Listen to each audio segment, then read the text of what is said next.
Well, speaking of offending people, the all-time world champion at offending AEW fans was up next. Cody.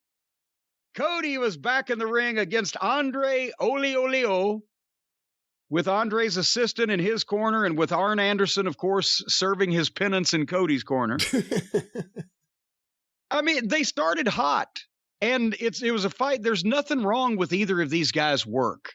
The work is not the issue. They went for a few minutes, and Cody got shoved off the top to the floor for a break spot, and they went to the break. When they came back, Cody was starting to make a little comeback, or soon after made a little comeback to a cacophony of cat calls. And again, we've talked about it, the way that he's somehow managed to do this. Cody Rhodes has good wrestling matches, and the people hate him. And the Hardy Boys have shit fests, and these people love them.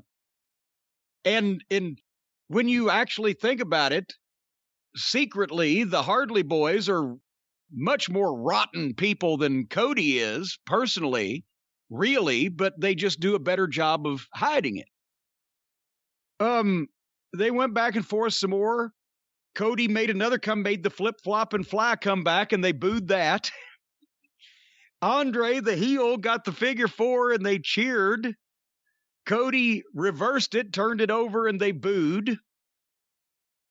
The assistant popped up on the apron, and Arn nailed him. And Cody went for a dive on Andre, who was out on the floor, while the referee was dealing with the other guys. And FTR suddenly appeared from under the ring and held up their belts, and Cody dove into him. Now, that was a piece of timing. I don't know how they got him under the ring. But boom, he dives into the belts. FTR goes back under the ring. Andre rolls Cody in, hits him with a DDT, 1, 2, 3, and gets a huge ovation. I've never seen, I mean, even when they were booing Cena and Reigns, when they were baby faces, was it with this vehemence that they just, because this is a completely smart crowd, and they just despise Cody at this point. Yeah, I think that's the big difference, is that this is a smart crowd as opposed to a crowd where you had the dynamic of either smart fans or just mature fans booing Cena and children and women cheering Cena. You don't really have that breakdown of the audience fabric here with Cody. The breakdown of the audience fabric.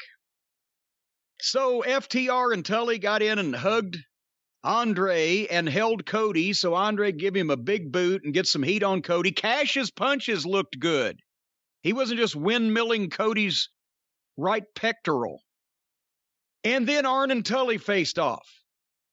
Because Arn gets in like, hey, what the fuck? And he and Tully start jawing, and I'm thinking, well, let's see something here. And then here comes the Lucha Brothers. And Tully bailed out. We didn't get to see anything with Tully and Arn. And now, again, the Lucha Brothers and FTR is what we've got coming up. So now it's the Lucha Brothers and FTR in a four-way in the ring. And one of the Lucha Brothers and Dax got so discombobulated, they tried the same thing 3 times, and the Lucha Brother apparently couldn't get it. And I asked at this point, I wrote myself a note, why do FTR have luchadors hung around their necks like anchors? The complete diametric opposite style of pro wrestling of what FTR is, and they've got to work with them. And then Dax had to stand there for a double super kick, but fortunately one guy completely missed and went 3 feet behind his head. And Cash ended up pulling Dax out, and the heels whimpered off. So what fucking angle did this whole mess intend to promote to begin with? Or how many, I should say, because by the time it was over with, are we still promoting Cody? Is he mad at Malachi? Was Andre part of this? FTR mad at Cody? Lucha Brothers mad at FTR? What the fuck's going on here? Yeah, who's Pac mad at now? He was involved with this last week, and now he's not there this week. Pac's mad at the Lucha Brothers because they don't talk to him anymore. Oh, I thought he was mad at someone else. I just made that up because they were the Death Triangle, but now they don't associate. Maybe he farted in the car. They don't want to ride with him anymore. I don't know. But poor FTR. there's two lucha teams in the company, and they had to fucking stand there and be made to look bad by both of them in the same television program. And all the heat that they got by fucking Cody was dissipated by getting run off by a sloppy comeback by the Lucha Brothers. If Cody Rhodes can get past the fact that everyone doesn't want to watch him jerk off in the mirror, he could be the best heel in the entire wrestling business right now. Everything is set up for it. Everything. The fans already hate him, and they want to hate him more. They want to hate his wife. They want to reject him. If they're going to keep fighting this, I don't think it makes much sense at all. And I give it to you what you said earlier. I agree with you what you said earlier. Cody does have intensity in these matches. And his matches do have a lot of the elements I like. Now, Cody does a lot of stupid shit because he doesn't have instincts. Like a lot of stuff like he has to do that move where he runs to the top rope away from his opponent and dives backwards to catch them. I mean... And they dive into it. Yeah, enough of that. Just show some intensity. I think Cody looked great getting his ass kicked by FTR, like his facial expressions. All that stuff is the stuff he does well. The only thing he doesn't do well is book himself and realize how people see him. The more and more you see that entrance that goes on forever with the why? No one's asking for that. No one wants it. Other than Cody, is there anyone who thinks that's an effective or an appropriate entrance for Cody Rhodes? No. So they're going to play this for a while. They're going to fight the heel turn. I have to think it's Cody fighting the heel turn more than Tony Khan. Tony Khan, I think, would want Cody Rhodes as a heel right now. He would get tire cutting heat. Mm-hmm. You've never been a heel unless the fans have sliced the tires on your car.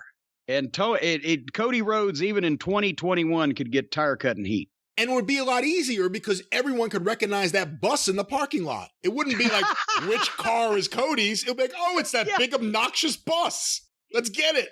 And here's another thing that they used to like to do down in Louisiana. They would take glue and shoot it in all your car door locks. That's brilliant. And then they'd take lipstick and they would color all your fucking headlights and taillights and everything over so you couldn't see when you were driving down the road. Anyway, so next, Tony Schiavone was in the ring, an in-ring interview with Little Brutus. And apparently on Friday's Rampage, and I did not watch this part, I watched the good part, but not this part, Little Brutus of the Dork Order was going to go one-on-one with Adam Cole. But Brutus said, no, it's going to be him versus Budge, and kept calling Adam Cole Budge. He should change his name to Budge. And it's some joke from the Hardly Boys' YouTube show, comedy show that nobody watches, that they're carrying over to this. But so now Adam Cole is being mocked and having his name changed by a 5'2" job guy that looks like one of the great midget wrestlers in history, and is going to be wrestling competitive matches against him on the Friday show. So this was borderline cable access show level quality here.